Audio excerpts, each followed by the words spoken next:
So I'll be starting out to present on behalf of Dr. Herbert and I, and then Herbert will offer some further thoughts as we draw to the end.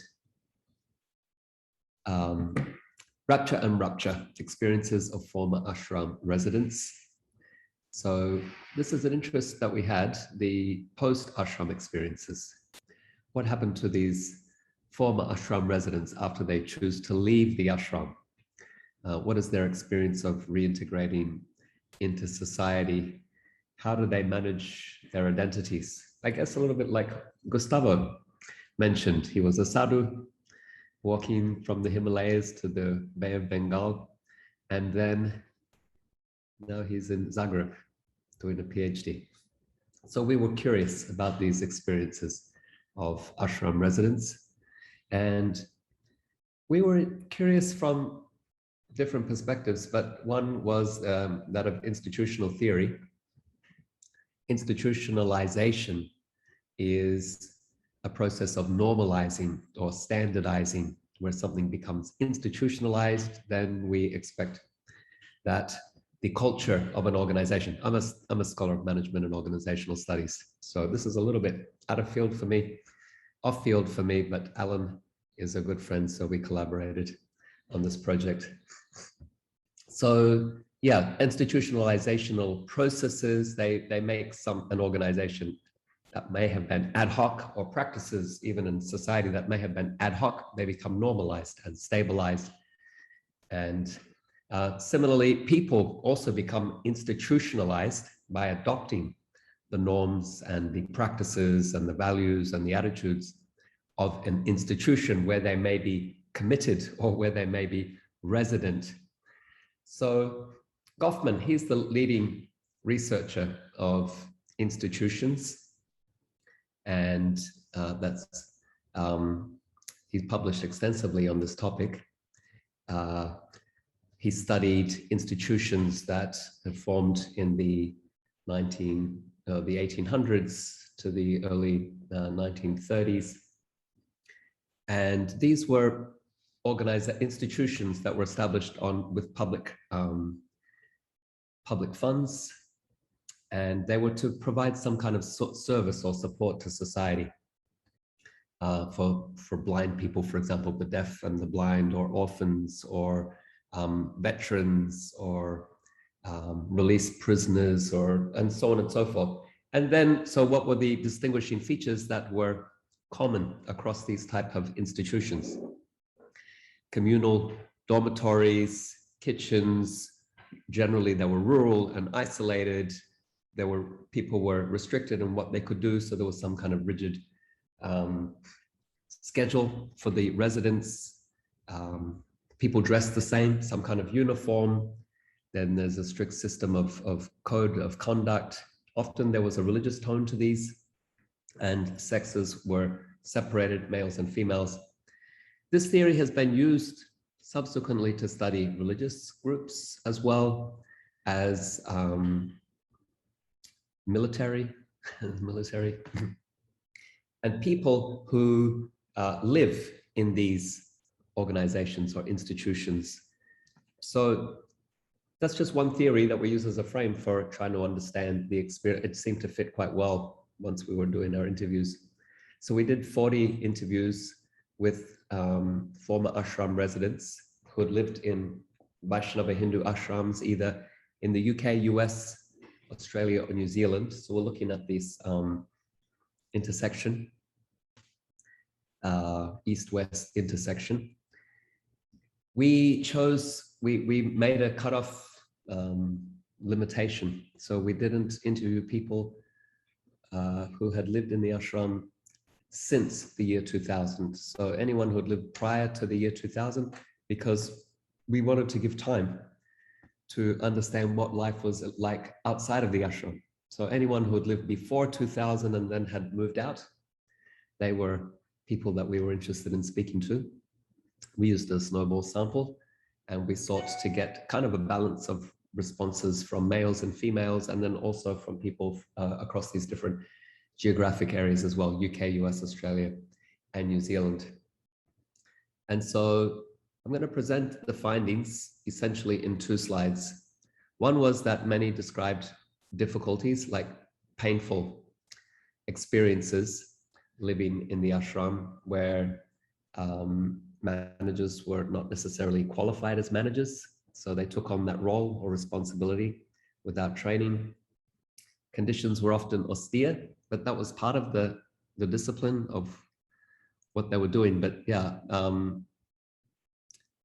so they embraced this, but often cold showers and eating on the floor, sleeping on the floor, packed living facilities, many people packed into a small space. Sometimes the dealings were quite harsh and judgmental, rigid, discipline, and the individual needs were not always, well, often not accounted for. And so a few of the people that we spoke to actually maintained formal relationships with the institution. Informally, yes, as part of a community, broader community, maybe. But many described a type of rupture with their expectations of what the institution was achieving or would provide them or would give them. And so there was some kind of disillusionment for many. At the same time, this was the, I guess, a paradox of what we saw. Many continued their ashram practices. So they continued to be vegetarian, to chant, to celebrate festivals. Many continued to identify with the teachings they had received and to feel gratitude for having had the opportunity as an ashram resident, and for the founder as well, the founder guru. They expressed gratitude there. There was no one that we spoke to that criticized the founder, which is interesting as a finding. Many still use kind of internal ashram type jargon to describe things, and that others wouldn't really understand outside of that ashram environment, even though we made an effort to try to use more neutral language, that they would themselves choose to use that language, and they would refer to themselves as devotees or ashram community members. So that was a curious finding, this kind of split, negative, positive. Many also justified their experiences. They said it was a new movement, it was immature. They were concerned actually about being too critical. And some even called back afterwards and said, oh, I felt I was too critical, too harsh. Let me soften that. Let me clarify something that was said. And that really surprised us, because we invited them to be objective and critical in their evaluations. But there was actually a hesitancy around doing that. And most said that with hindsight, they would probably advise their younger self to actually join and to go through that experience again, but probably to have left earlier and to be a bit more wise about what they were getting into and what they would expect from it longer term.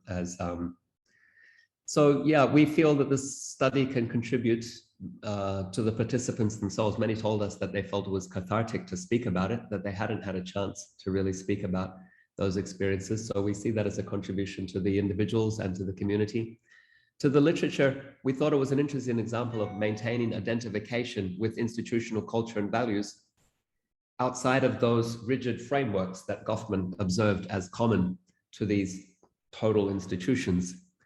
So even without the institutional structures that Goffman described, the identification continues, and that's curious actually, as a finding. So yeah, how to describe that apparent cognitive dissonance? Maybe it indicates some kind of maturity, that they're able to separate the institution from the teachings and the practices. It could also be about denial. It could also be denying that.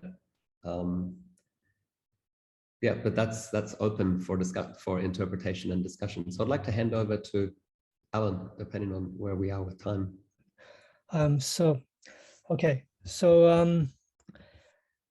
it's nicely summarized basically our methodology, the way we went through the process of interviewing people, and some of the reflections that we gained from actually interviewing them as well. He also expressed a little bit of the theories that we use in to understand it, like Goffman's total institution, that type of thing. Now, another concern we had with this study is that it would potentially, if we use standard methodologies and standard theories, because we are talking about a theory-rich study here, not just ethnography, was the issue of potentially creating a reductionist theory that would reduce this interesting situation to something very simple, So regarding this seeming kind of cognitive dissonance we're talking about, we were looking into models from which to understand it as something that is not merely as seeing the practitioner as a victim, not merely as seeing the ashram institution as dysfunctional, the relationship as something pathological, manipulative, or whatever. We wanted to see a more kind of a broader understanding and try to see the positives in all this and just try to understand it, what it is, not just positive, but negative in a kind of more objective sense, and not just reduce it to a pathological state or whatever. So there's two theories we're thinking about looking at in order to actually describe this tension that is going on. One of them is Paul Ricoeur, and we'll hear this actually a little bit later. So he has a theory of narrative identity, which helps us to distinguish the features of the practitioner's experience and the potential for cognitive dissonance, right? Later we'll hear Ricoeur. He'll give a presentation on two kinds of religious experience, if I remember rightly, that he'll map using this theory of Ricoeur's. Both the kinds of experience that Ricoeur will deal with and will elaborate on, I think could actually fall into what we in this presentation have really referred to as rapture. The before rapture, that's that rapture experience, specifically in regard to some of the positive experiences the interviewees narrated to us about while they were in the ashram. The second theory we were looking at was Cornelius Castoriadis, his idea of the social imaginary, which is interesting in and of itself. This is again a non-reductionist way, but this time of looking at society. And in our case, one that governs or is instantiated in the social institution that is the ashram, right? So because of little time, I can't go into too much detail. I'll just check the time, actually make sure how much time I do have. It's okay, I can't really go into too much of the details of this, What I can do is offer a very basic overview of how we could use these theories to address the practitioner's kind of, I would say positive tension, if I can call it that, with the institution. So Ricoeur, to start with, is a phenomenologist. So this means he brackets any reified existence and just works with what is presented to us as phenomena. So it should be noted that in his idea of identity, he's not at all positing a spiritual substance or anything reified like that, right? What he's looking at in his theory of narrative identity is an equivocal expression of the idea of temporal identity. So he breaks this down into what is denoted by two Latin terms that he uses, idem and ipse, right? So idem means sameness in this sense, and that's over time. So that refers to a permanence of self in time. Again, this is not a permanent self or soul. His ideas of equivalence in the notions of personhood. Like for instance, in Western philosophy, they look at the person and that's a person over time. That's a similar idea. So this term idem looks at personal dispositions, conditions, a character over time, and so on. It's the issue of a lasting person over time, which is also subject to change. Now, ipse is something different. It's selfhood. It's related, but it's different in a sense. So on the other hand, ipse is more about the core self. And that is one that is outside of time in that it points to an ideal. Again, we're not talking about metaphysical self or soul here, though it could be conflated in this way.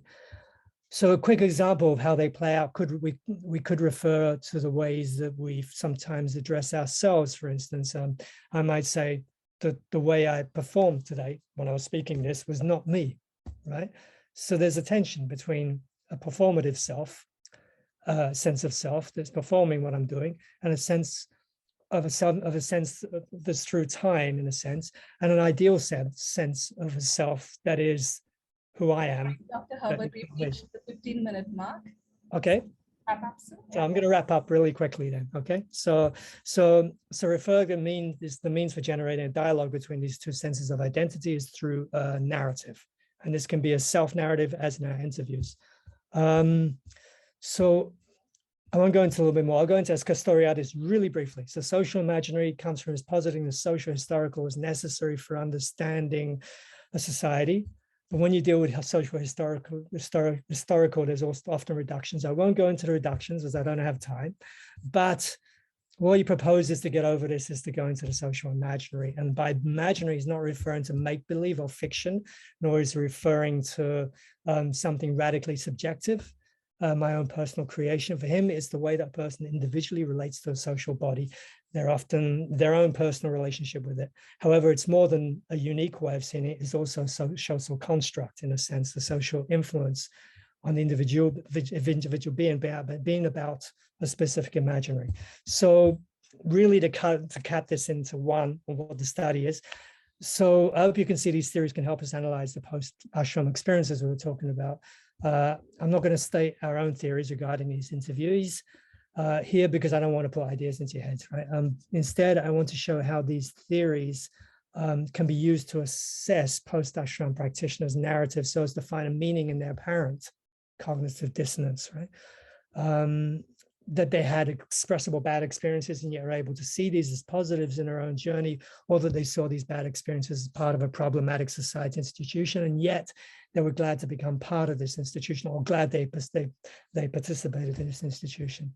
So I'll leave it at that. The narrative self is dialogue between these two selves, and we thought we could address it in that way. So thanks.